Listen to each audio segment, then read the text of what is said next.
প্রিয় দর্শক, আসসালামু আলাইকুম ওয়া রাহমাতুল্লাহি ওয়া বারাকাতুহু। ইন্ডিয়ান মিডিয়া করেসপন্ডেন্স অ্যাসোসিয়েশন বাংলাদেশের প্রতিনিধিদের সাথে মত বিনিময় সভা করেছেন জামাতের আমির ডাক্তার শফিকুর রহমান। এই নিউজটি করেছে বার্তা 24। বার্তা 24 যে নিউজটি করেছে, এই নিউজটা আপনাদের সামনে তুলে ধরছি। আমার কাছে গুরুত্বপূর্ণ মনে হয়েছে যে ইন্ডিয়ান মিডিয়ায় সবসময় আমরা জেনে আসছি যে ভারতের মিডিয়াগুলা বাংলাদেশ জামাত ইসলামীর বিরুদ্ধে তারা অনেক কিছু প্রচার করেন এবং অনেক সময় বাংলাদেশ জামাত ইসলামীকে হেয় প্রতিপন্ন করে বা মৌলবাদী সন্ত্রাসী দল বলে থাকেন। এই কথাগুলো আমরা শুনে এসেছি। আর আজকে বাস্তব সেই মিডিয়ার যে অ্যাসোসিয়েশন বাংলাদেশে আছে, করেসপন্ডেন্স অ্যাসোসিয়েশন বাংলাদেশ, এর সংক্ষিপ্ত নাম হলো IMCAB, এর সঙ্গে মত বিনিময় করেছেন জামাতের আমির। এই বিষয়ে যা নিউজটা লিখেছে আপনাদের সামনে তুলে ধরছি। বাংলাদেশ জামাত ইসলামীর আমির ডাক্তার শফিকুর রহমান বলেছেন, জামাত কখনো ধ্বংসাত্মক কাজে জড়িত ছিল না, এখনো নেই। আমরা চ্যালেঞ্জ করে বলছি, যদি কোথাও প্রমাণিত হয় যে আমাদের একজন কর্মী সন্ত্রাস করেছে, তাহলে আমরা জাতির কাছে ক্ষমা চাইব এবং নিজেরা নিজেদের আইনের হাতে সোপর্দ করব। উনি বলেছেন যে জামাতের একজন কর্মী মাত্র, কর্মী বলেছেন উনি, কোনো নেতার নাম বলেন নাই, বলেছেন যদি একটা কর্মীও বাংলাদেশের কোথাও কখনো কোনো অন্যায় করেছে স্বাধীন বাংলাদেশের 53 বছরে, তাহলে আমরা জাতির উদ্দেশ্যে জাতির কাছে ক্ষমা চাবো যদি প্রমাণ করা যায় জামাতের একজন কর্মী। এই কথা বলেছেন। মঙ্গলবার 27 আগস্ট রাজধানীর মগবাজার আলফালা মিলনায়তনে Indian media correspondence association Bangladesh IMCABর সঙ্গে এক মতবিনিময় সভায় তিনি এসব কথা বলেন। ডাক্তার শফিকুর রহমান বলেন, জামাত সর্বদাই গণতান্ত্রিক শান্তিপূর্ণ আন্দোলন করেছে। জামাতের 2-1 মন্ত্রী সরকার পরিচালনায় ছিলেন। দুর্নীতি ও স্বজনপ্রীতি কখনো তাদের স্পর্শ করতে পারে নাই। দুঃখের এবং মুসিবতে মানুষের পাশে দাঁড়িয়েছে। জামাত কখনো ধ্বংসাত্মক কাজে জড়িত ছিল না। আমরা চ্যালেঞ্জ করে বলছি, যদি কোথাও প্রমাণিত হয় আমাদের একজন কর্মী সন্ত্রাস করেছে, তাহলে আমরা জাতির কাছে ক্ষমা চাব এবং নিজেরা নিজেদেরকেই আইনের হাতে সুপর্দ করব। নিজেরাই নিজেদেরকে আইনের হাতে সুপর্দ করব।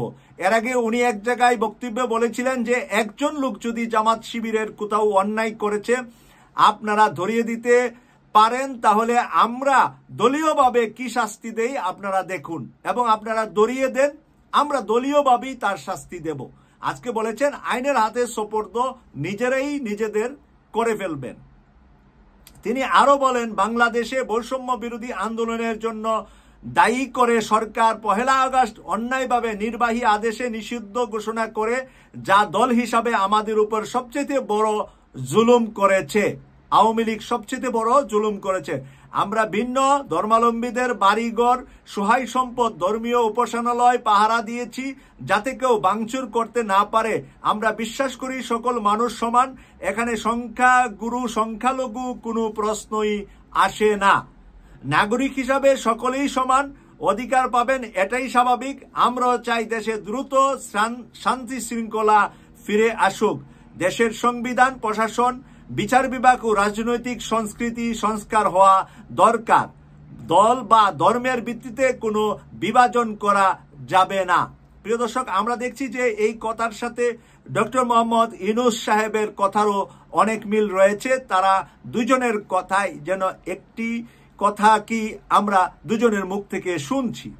এক প্রশ্নের জবাবে জামাতের আমির, বিচার বিভাগ ধ্বংস করে দেওয়া হয়েছে, একজন প্রধান বিচারপতিকে দেশ থেকে বাধ্য করা হয়েছে, দেশে নির্বাচন কমিশন, নির্বাচন সিস্টেম বলতে কিছু নেই, পুলিশ বাহিনী জনগণের বন্ধু না হয়ে শত্রুতে পরিণত হয়েছে, নির্বাচনের জন্য যৌক্তিক সময় দিতে হবে।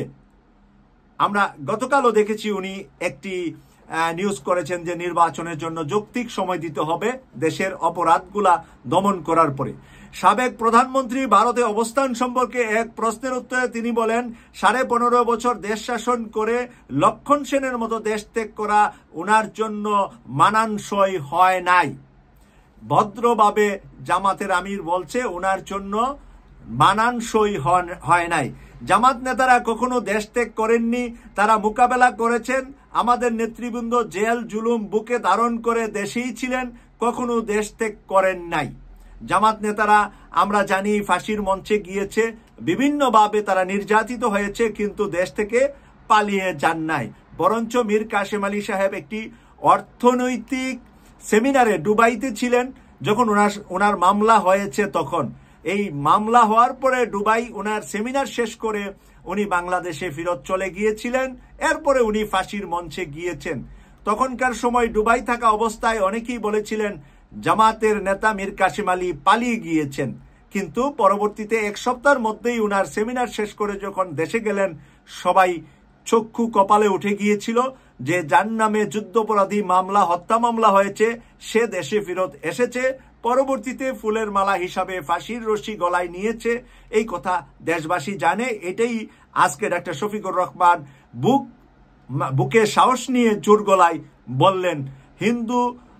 হিন্দুস্তান, ভারতের মিডিয়াগুলার যারা প্রতিনিধি আছে তাদের সাথে মত বিনিময়ের সময় জামাতের পক্ষ থেকে উপস্থিত ছিলেন সহকারী সেক্রেটারি জেনারেল, সাবেক এমপি HM হামিদুর রহমান আজাদ, কেন্দ্রীয় নির্বাহী পরিষদ সদস্য ও কেন্দ্রীয় প্রচার ও মিডিয়া বিভাগের secretary advocate Motiur Rahman Akhand, India media corporator অ্যাসোসিয়েশনের বাংলাদেশের প্রতিনিধি হিসেবে উপস্থিত ছিলেন বাবুদেশ ধর, প্রদীপ নারায়ণ, ফকির হোসেন, রাজীব খান সহ আরো অনেকে। প্রিয় দর্শক, আজকের এই বৈঠকটি খুবই গুরুত্বপূর্ণ আমার কাছে মনে হয়েছে যে ইন্ডিয়ান মিডিয়া করেসপন্ডেন্স অ্যাসোসিয়েশন বাংলাদেশের সাথে জামাতের আমিরের এই বৈঠক, আমরা এই বৈঠক থেকে কিছু শিক্ষণীয় বিষয় পেয়েছি, যেটা হলো ভারতের এই মিডিয়া ব্যক্তিরা বাংলাদেশে যারা প্রতিনিধিত্ব করেছেন তারা নিশ্চয়ই বুঝতে পেরেছেন যে বাংলাদেশে তারা ক্ষতিগ্রস্ত কখনো জামাতের হাত থেকে হয় নাই বা ক্ষতিগ্রস্ত হবে না। এই বিশ্বাস থেকেই কিন্তু তারা ওনার সাথে বৈঠকে বসেছেন বলে আমি বিশ্বাস করি। আপনারা কি বিশ্বাস করেন? আপনাদের মতামত কমেন্টস করে লিখবেন। ইউকে কসবা টিভি সাবস্ক্রাইব করে নিজেরা এবং নিজেদের বন্ধু বান্ধব সবাইকে সাবস্ক্রাইব করিয়ে আমাদের চ্যানেলের পাশে থাকবেন এই প্রত্যাশা রাখছি। আমি সৈয়দ মাসুক, লন্ডন থেকে। আল্লাহ হাফেজ।